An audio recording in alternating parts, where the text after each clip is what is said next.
Ah, fait du bien. Petite tasse de yo. Petite infusion. Et c'est parti. Hello les amours et welcome back sur ma chaîne YouTube Rise and Glow. Moi c'est Aïs. Je suis super contente de te retrouver pour une autre vidéo. J'utilise ma plateforme pour aider les femmes dans la vingtaine, trentaine à devenir la meilleure version d'elles-mêmes. À travers mes propres expériences, je partage des tips, des rituels, des habitudes qui m'ont aidé à m'élever et à grandir dans mes différentes expériences. Si tu t'es pas encore abonné à la chaîne, n'hésite pas à t'abonner ici. Et merci encore pour ton support. Du coup, aujourd'hui, ce qu'on va voir, c'est les 9 micro-habitudes que j'ai mis en place qui ont changé littéralement ma vie. Sincèrement, je ne jure que par ces habitudes parce que je ne sais même pas si je devrais les appeler les habitudes ou plutôt même des rituels.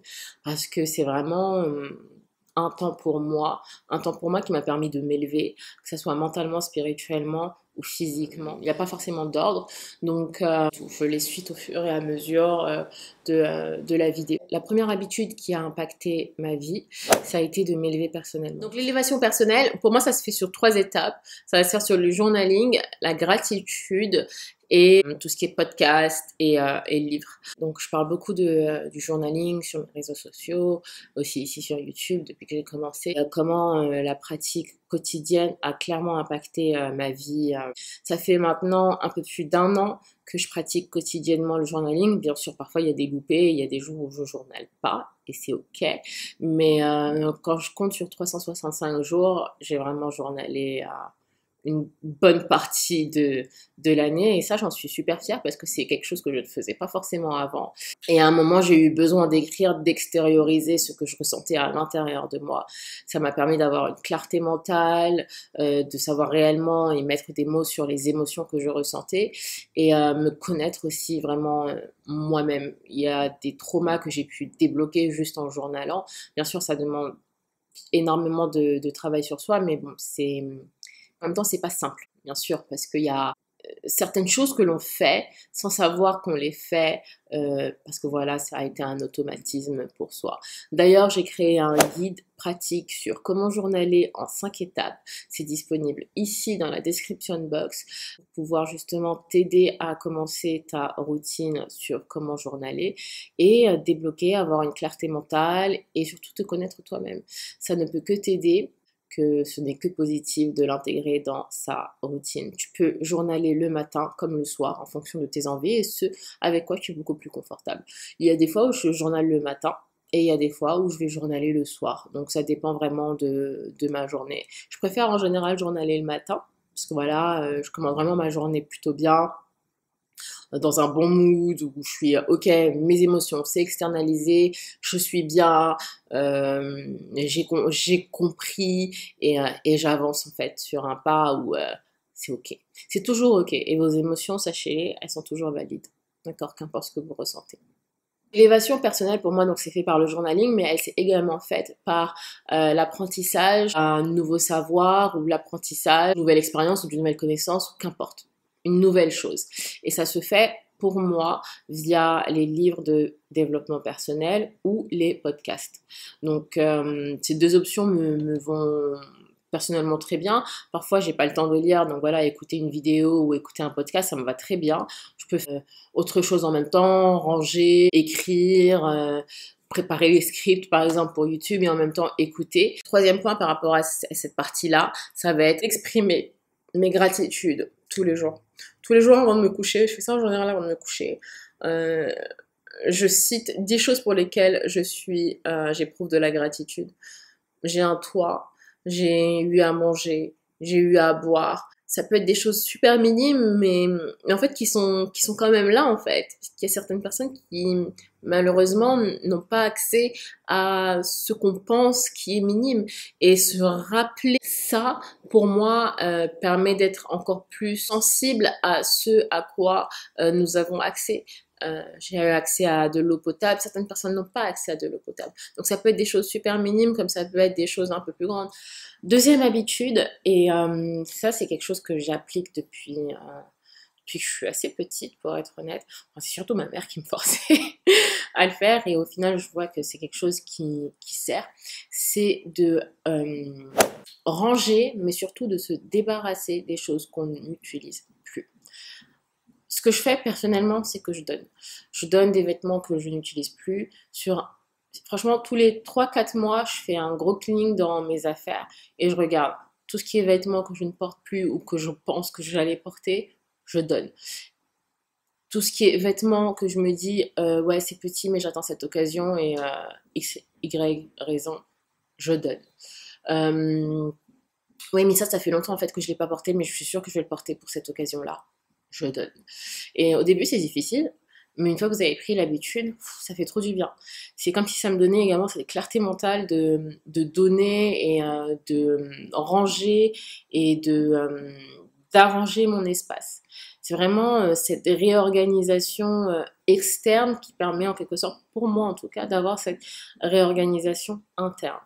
En plus, ça fait toujours plaisir à certaines personnes de recevoir voilà, des vêtements. C'est des personnes en général qui en ont pas forcément les moyens ou qui sont dans le besoin. Et vous en faites une pierre deux coups. Réorganiser sa vie, cleaner, nettoyer, donner des affaires, vraiment faire de la place pour accueillir des nouveautés dans votre vie. Et ça, pour moi, ça a été aussi game changer. J'ai une règle, je n'achète pas de vêtements dont je n'ai pas besoin. Et si j'ai vraiment envie d'acheter quelque chose, il faut que je donne quelque chose. Et du coup, ça m'évite d'avoir une tonne de vêtements qu'on ne porte pas ou une tonne de vêtements qui restent dans les placards juste parce que voilà, j'ai eu une envie d'acheter quelque chose. Donc, mes achats sont beaucoup plus réfléchis.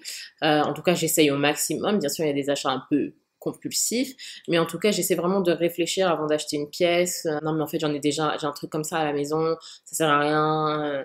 Et voilà. Et au final, vous voyez que vous n'avez pas ce manque ou ce vide. D'accord. La notion de cleaning aussi, elle va aussi arriver dans la sphère, on va dire, personnelle ou plutôt, on va dire, émotionnelle, où vous allez aussi parfois rompre certains liens avec certaines personnes. Et c'est ok. Certaines personnes sont là dans votre vie juste pour une saison, juste pour un épisode, des directions différentes. Et c'est ok. Et c'est ok. Alors là, pour moi, ça c'est le plus gros point. Boundaries, les limites personnelles. Oh, Dieu, je pourrais avoir des vidéos et des vidéos là-dessus. Je me suis rendu compte, avec l'expérience et surtout l'année dernière, que mes limites personnelles laissaient à désirer. Sincèrement. Parfois, je disais oui alors que j'avais clairement envie de dire non. Et quand j'ai compris ça, d'ailleurs via le journaling, beaucoup de choses ont changé. Je me suis séparée de beaucoup de personnes et c'en n'est pas plus mal parce que si vous appliquez vos limites personnelles et que vous vous séparez de beaucoup de personnes, sachez que ces personnes vous utilisez et que c'était pas en fait des personnes qui étaient là pour vous. Parce que les limites personnelles, encore une fois, sont là pour vous et ne sont pas là pour les autres. Elles sont là pour vous protéger. Pour vous protéger, pour vous préserver et pour garder votre énergie la plus sainement possible. Et je me suis rendu compte que mes limites personnelles, comme je disais, laissaient vraiment à désirer et que je me sentais parfois drainée, tout simplement pas dit non, ou que j'étais allée à un event alors que j'avais pas du tout envie, ou que j'étais allée à un resto alors que j'avais pas du tout envie, je me suis retrouvée à faire des choses que j'avais pas envie. Cette notion de people pleaser où voilà, vous voulez plaire et plaire à tout le monde juste dans le but en gros de se faire valider et d'avoir cette validation externe. La ligne qui m'a permis clairement de mettre en exergue tous ces moments où j'étais en mode mais bon, c'est la vie, on apprend de nos expériences et c'est pour ça qu'aujourd'hui je partage aussi ça. On aura toujours ce côté un petit peu people pleaser, je pense, en soi, où on veut toujours donner pour que l'on puisse plaire, mais en soi, plaisez-vous à vous-même. C'est ça en fait le truc, c'est maintenant je me dis en fait non, si ça me plaît pas, je le fais pas. Et si la personne n'est pas contente, tant pis pour toi en fait. Et maintenant je le dis, je le fais sans scrupule et sans gêne, sincèrement. Et depuis je protège vraiment ma paix intérieure, ma paix mentale, et ça n'a pas de prix. Ça n'a pas de prix parce que du coup vous êtes moins anxieux. Et si vous savez que l'anxiété, elle a été générée parce que voilà, vous vouliez faire plaisir à X, Y ou Z, sachez que les gens ne seront jamais satisfaits. Et de toute façon, ce n'est pas votre devoir d'aller satisfaire X, Y ou Z personne. L'objectif, c'est de vous satisfaire, d'être heureux vous-même, d'être content vous-même et de ne pas chercher cette valeur de vous à l'extérieur de vous-même. C'est ça en fait, ce côté ne pas avoir de limites personnelles. Et du coup, en avoir des limites personnelles, ça permet de travailler sur l'amour de soi, sur qui vous êtes, ce que vous voulez vraiment et pas ce que la société veut de vous. Et ça vous permet de vous affirmer vous-même. Donc, ayez des boundaries, ayez des limites personnelles. Les limites personnelles, donc les boundaries, on en a sur différents aspects. Ça peut être des limites personnelles émotionnelles. Par exemple, gérer qui a le droit de rentrer dans votre cercle intime, qui a accès à vous, qui draine ou pas votre énergie, qui vous tire vers le haut, qui vous tire vers le bas. Et tout ça, ça va être géré justement par ces limites personnelles, émotionnelles. On a aussi les limites personnelles liées au contact physique, liées à l'argent, liées au matériel, et la liste s'ensuit. Vous pouvez lister autant de limites personnelles que vous souhaitez. Et ces limites personnelles, on a tendance à penser qu'elles sont là pour les autres, alors qu'en fait, elles sont là pour nous. Et elles nous protègent et nous permettent de garder vraiment cet équilibre entre notre bien-être et notre mental health et tout simplement être soi-même bien heureux sans avoir cette pression externe qui nous pousse à faire des choses que l'on ne souhaite pas faire. D'accord? Donc, quand on a des limites personnelles, ça évite justement d'avoir ce côté people pleaser, ce côté complaisant aux autres, ce côté où je souhaite plaire aux autres pour être validé. Une fois qu'on n'a pas ce côté people pleaser, on est autosuffisant et on peut se valider soi-même. Notre valeur personnelle ne dépend pas de la façon dont les gens externes nous voient. Et ça s'applique grâce aux limites personnelles. Ça prend du temps à être mis en place, mais on commence petit à petit. Personnellement, j'ai commencé à dire non. Et non, non seulement, c'est une réponse valable. D'accord. Parfois, bien sûr, voilà, parce que c'est sociétal, on a souvent tendance à dire non, désolé, mais je peux pas. Non, désolé. En fait, on n'a pas à être désolé, vous voyez. Mais bon, c'est déjà un bon début et c'est aussi comme ça que j'ai commencé. Donc, commencez à dire non à des choses que vous n'avez pas envie de faire. Ça sert à rien de se forcer. Au final, vous ferez les choses en ayant la boule au ventre ou en étant stressé ou en se disant mince alors, j'aurais vraiment dû dire non. Il y a des gens, c'est des vampires énergétiques. C'est-à-dire vous allez être entouré d'eux et vous allez vous sentir, vous allez être bien, vous allez être entouré d'eux et vous allez sentir drainé, littéralement, en mode oh je suis fatiguée, j'ai plus d'énergie, je suis drainée, j'ai qu'une envie, c'est rentrer à la maison, me retrouver avec moi-même. C'est parce que vous avez été entouré de énergie vampire, des vampires énergétiques.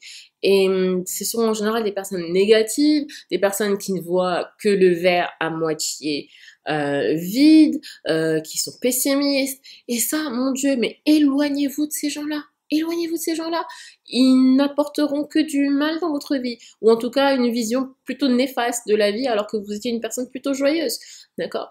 Apprenez à discerner très rapidement qui sont ces personnes dans votre entourage. Ça peut être des amis, ça peut être dans la famille, ça peut être dans le travail, ça peut être dans l'environnement tout court.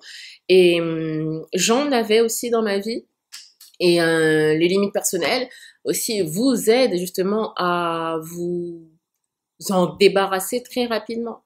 D'accord. L'autre point, ça va être de créer vraiment une routine. Et pourquoi c'est important ? Dans le sens où, vous gérez votre temps. Il y a donc cette réduction de stress et d'anxiété qui est liée à je ne sais pas quoi faire, comment faire, quand faire, quoi faire. Vous avez aussi du coup une stabilité et une certaine constante par rapport à ce que vous voulez réaliser. Vous savez que lundi c'est ça, ça, ça, mardi c'est ça, ça, ça, ou tous les matins c'est ça, ça, ça. Et clairement, vous allez voir que vous allez être beaucoup plus efficace par rapport à la gestion de votre temps et vous allez pouvoir aussi former de très bonnes habitudes et de bonnes pratiques qui vont vous permettre d'aller de l'avant. Et donc, changer ces petites micro-habitudes ou avoir une routine, par exemple le matin ou le soir, va avoir un impact considérable sur votre vie, mais du coup aussi sur les bienfaits que vous allez ressentir. Par exemple, le matin, j'ai une routine très particulière. Je me réveille, j'essaie de boire de l'eau avant de commencer mon café. En fonction de mon planning, soit j'ai le temps de journaler le matin, soit j'ai pas le temps, et du coup je vais directement à la salle de sport. Et du coup à ce moment-là, je journale le soir. Et après mon café, j'ai le temps donc de prendre une douche, de me préparer, faire ma skincare du matin et direction la salle de sport. Je commence toujours mes journées comme ça. Il y a des journées où c'est plus difficile que d'autres, mais pareil. Parce que j'ai une routine, parce que je travaille sur cette constante, c'est ce qui favorise vraiment cette discipline au lieu d'être basé uniquement sur la motivation. Donc je recommande vraiment d'avoir une routine, de trouver une routine qui te convienne à toi. Peut-être que ta routine, et sûrement d'ailleurs, ta routine sera différente de la mienne. Et c'est OK. Ma routine sera, par exemple, égale à la routine de quelqu'un d'autre. Et c'est OK. On n'a pas forcément besoin d'avoir la même routine que d'autres personnes. Cette routine, elle est propre à toi. Elle est bénéfique pour toi. Et tu fais les choses pour toi. Et c'est pour ça que tu mets en place cette routine, justement, pour t'aider à t'accomplir toi. La routine est vraiment personnelle. Prochain point, une des habitudes qui a aussi également clairement changé ma vie, c'est vraiment éviter de prendre mon téléphone le matin et de scroller. Alors là, ça, game changer. Déjà, j'ai appliqué un temps d'écran que je traque en fonction des jours, mais surtout de la semaine. Je vais voir si j'ai été beaucoup plus sur mon téléphone cette semaine-là ou moins sur mon téléphone. Et ce que je recommande vraiment, c'est de ne pas utiliser en tout cas les réseaux sociaux dès votre réveil le matin. Mettez une playlist, mettez un podcast, une vidéo YouTube qui vous motivera sur 10 minutes pendant que vous faisiez vos cafés. Oui, d'accord. Ayez ce boost d'énergie. Mais je pense pas qu'en scrollant sur Instagram ou sur TikTok, vous ayez ce boost d'énergie. Bien au contraire, ce que je trouve et ce que ça m'a fait personnellement, c'est que on appelle ça un draineur d'énergie, vous voyez, où vous sentez toute votre énergie qui part à l'extérieur juste parce que euh, vous commencez à vous comparer, oh mais cette personne elle est au soleil alors que moi je suis là dans le froid, et là direct boum, votre mood il est un raplapla, j'aurais vraiment aimé être au soleil et tout. Oui, absolument, et je comprends, et j'aurais été dans la même situation en regardant ces réseaux sociaux et en scrollant dès le matin. Non, donc clairement, game changer pour moi, ne pas scroller le matin. Il y a des moments dans la journée où je vais scroller, clairement, parce que voilà. Et décider du contenu vraiment que vous décidez de scroller. D'ailleurs, ce que je recommande, c'est que vraiment vous utilisez les réseaux sociaux à votre avantage. Choisissez le contenu que vous voulez consommer. Et en fonction de ça, c'est ce que vous allez avoir sur votre compte Instagram, sur votre compte TikTok. C'est super important parce qu'on passe tellement de temps sur nos téléphones et on est tellement à l'aune de cette expérience qui est assez nouvelle pour nos générations, enfin nouvelle non, mais qui est comparée aux générations antérieures. Ils n'avaient pas cette relation avec les téléphones et les smartphones. Aujourd'hui, vous regardez à l'extérieur, vous allez dans un beau paysage, tout le monde est avec son téléphone, personne n'est vraiment dans ce moment présent et vraiment de profiter de l'expérience. Et je trouve ça dommage. Donc j'essaie vraiment d'utiliser au minimum mon téléphone et ça m'a énormément aidé. Aussi, par rapport aux réseaux sociaux, il y a un truc que j'ai envie de dire, c'est que quand j'ai commencé la marque Ice Active, qui est ma marque de sport, j'avais tendance à commencer à me comparer à des influenceurs qui également lançaient leur marque de sport. Et moi, j'avais ce sentiment d'être en retard et de pas être aussi successful que ces autres entrepreneurs qui commençaient leur activité soit au même moment que moi, soit après moi et qui étaient plus successful que moi. Boost de comparaison, personnellement, ça me mettait vraiment down et je me disais, en fait, je suis pas bien pour ce que je fais. Et en fait, non, puisque je me comparais à ce qui est incomparable, puisqu'en soi, les réseaux sociaux, les gens montrent que ce qu'ils veulent montrer.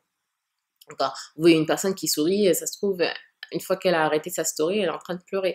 On ne sait pas et on ne sait pas ce que les gens vivent derrière les caméras. Donc soyez indulgents aussi par rapport à ça.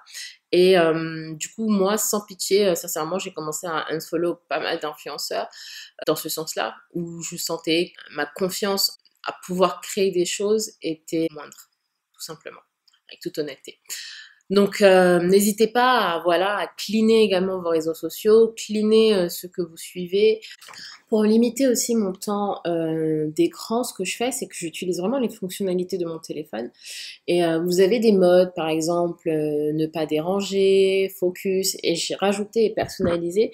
Donc, par exemple, il y a un mode où j'ai mis focus, get your shit done.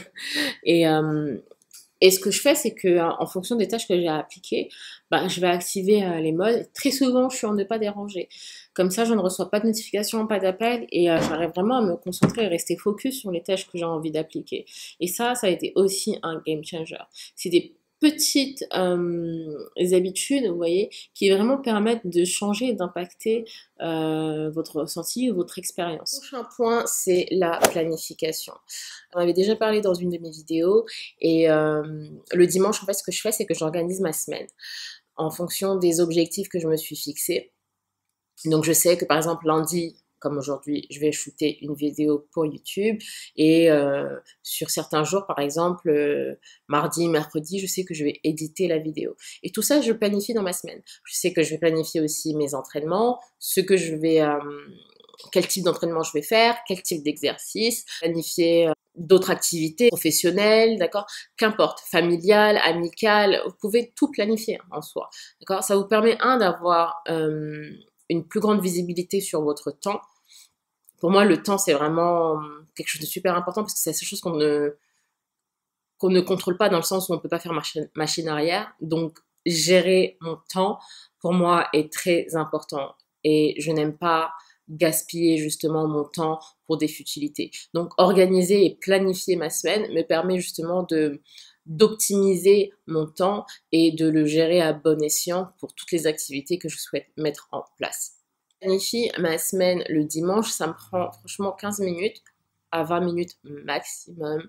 Et déjà, je dresse dans mes notes toutes les to-do list que je souhaite implémenter pour la semaine. Et ensuite, j'organise ça dans mon calendrier sur mon ordinateur. Personnellement, ça va très bien, puisqu'après, du coup, c'est connecté à mon iPhone.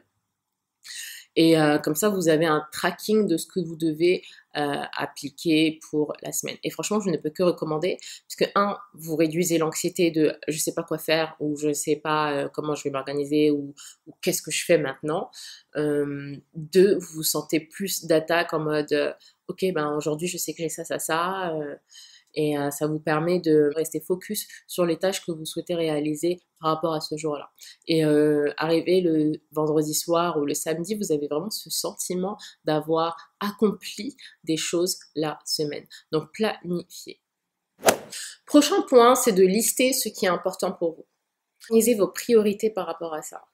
On n'a qu'une seule vie et prioritisez ce qui vous rend heureux, ce qui vous rend accompli. Comment savoir ce qui vous rend heureux ou accompli? Regardez comment vous passez vos journées. Regardez là où vous investissez. Regardez là où vous dépensez de l'argent. Ça peut être la famille. Par exemple, je sais que une de mes connaissances va appeler 3 à 4 fois par jour sa famille dans la journée, donc vous savez que cette personne elle priorise vraiment sa famille.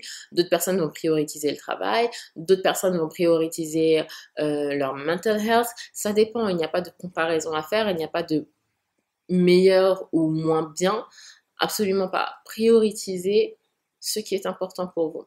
Dressez une liste, d'accord, de vos priorités et investissez là-dedans. Et du coup, vous allez organiser votre temps en fonction de cette priorité. Et ça, c'est super important parce que vous n'allez plus donner votre temps juste comme ça à des choses que vous ne prioritisez plus. Vous êtes beaucoup plus présent pour vous. Et donc, vous avez cette balance entre le bien-être mental et émotionnel. Et vous pouvez être beaucoup plus en équilibre dans votre vie et vous sentir surtout épanoui. Parce que voilà, vous avez prioritisé ceux qui vous rendaient heureux, ceux qui vous rendaient heureuse. Euh, vous allez clairement sentir les effets, sur votre vie, mais votre entourage aussi va sentir cet effet. Demain n'est pas promis. Alors prioritisez-vous, aimez-vous et faites les choses qui vous rendent réellement heureux. Sincèrement. Arrêtez-vous 2 petites secondes, 2 minutes, toute une journée et posez-vous la question. L'autre point, letting go. Oh, ce point, letting go. Qui veut dire en français le lâcher prise. Et ça, j'ai dû l'apprendre avec les expériences, clairement, puisque je voyais que ça me mettait un stress pas possible, mais surtout que ça me mettait un stress pas possible pour des choses que je ne contrôlais pas et que je ne pouvais pas contrôler. Donc, il y a une question déjà que je me pose, c'est est-ce que je peux contrôler cette chose? Est-ce que je peux contrôler l'action de cette personne? Et en général, croyez-moi, la réponse est non. Donc la seule chose que vous pouvez faire, c'est l'acceptance radicale et le lâcher prise par rapport à cette expérience, par rapport à cette personne, et vraiment accepter comment les choses sont et pas comme je vais y arriver. Accepter comment les choses sont et pas comme vous souhaitez que les choses soient.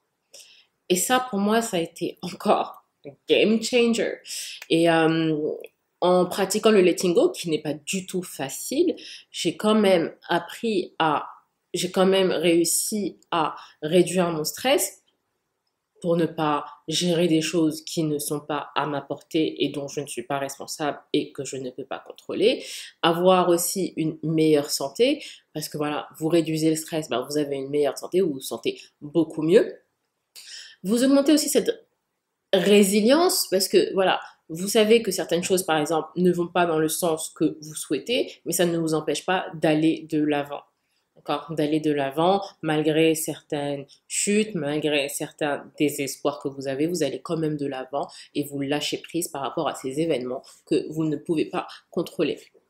La liberté aussi émotionnelle qui s'en détache du coup parce que voilà, vous lâchez prise, ça va être notamment avec votre partenaire ou une personne pour laquelle vous éprouvez des sentiments, qui n'éprouve par exemple pas les mêmes sentiments en retour envers vous-même, vraiment le lâcher prise. Et vous allez vous sentir tellement plus léger. Je sais que c'est très difficile à appliquer et personnellement ça a été aussi super difficile à appliquer pour moi. Mais une fois que j'ai compris que je ne pouvais qu'accepter la situation telle qu'elle était et que ce n'était que mes projections que je faisais sur les autres, la liberté émotionnelle et la charge mentale qui s'en va, je me suis sentie plus légère. La deuxième habitude que j'ai prise, c'est de faire du sport de manière organisée et régulièrement. En général, je m'entraîne 5 fois par semaine, donc le lundi ou vendredi, et le week-end, voilà, c'est repos pour moi. Après, il y a des fois où, voilà, il y a un jour dans la semaine où je suis pas allée, et j'y vais le week-end, mais c'est pas une obligation. Et en tout cas, j'essaie vraiment de tenir cette cadence sur la durée. De telle sorte que quand vous voyez par exemple votre planning sur la semaine, vous voyez ce que vous avez accompli. Ça permet de se sentir bien dans son corps, mais aussi pour moi de déstresser, d'avoir ce moment pour moi et être disciplinée, d'aller au sport sous cette constante-là, parce qu'il y a des fois où j'en ai pas envie et où je le fais quand même, parce que voilà, je suis disciplinée et je n'agis pas en fonction de ma motivation. Donc cette habitude-là de vraiment s'appliquer pour moi, d'être disciplinée pour moi, elle se fait également par le sport. Responsable envers soi-même et surtout que notre propre parole envers nous-mêmes ait de la valeur. Si je dis que voilà, je vais m'entraîner 5 fois par semaine, je sais que je vais m'entraîner 5 fois par semaine. En anglais, on dit to be accountable. C'est une chose et vous savez que vous allez le faire. Votre parole, elle a de la valeur. Et ça, c'est super important pour soi aussi, parce que ça vous permet d'avoir beaucoup plus confiance envers vous-même, parce que vous savez que ce que vous dites, 1, 2, 3. Parce que vous savez que ce que vous dites, vous allez le faire. le sport, mais aussi à l'intérieur de mon corps, ça va être par ce que je vais manger. Donc je vais en général manger plutôt sainement et parfois voilà, il y a aussi des écarts. Parfois par exemple hier, j'avais envie d'une pizza et je me suis pas gênée quoi. Je suis allée manger ma pizza avec mon coca et j'étais bien. Tout est une question de balance, mais quand vous prenez de la hauteur sur l'ensemble, vous voyez que vous mangez plutôt sainement. Et ça, c'est super important parce que, encore une fois, votre corps, c'est votre véhicule pour toute votre vie. Les amours, merci encore d'avoir regardé la vidéo jusqu'à la fin. Ma caméra s'est éteinte, malheureusement. Je vous retrouve à très vite pour une prochaine vidéo. Besitos.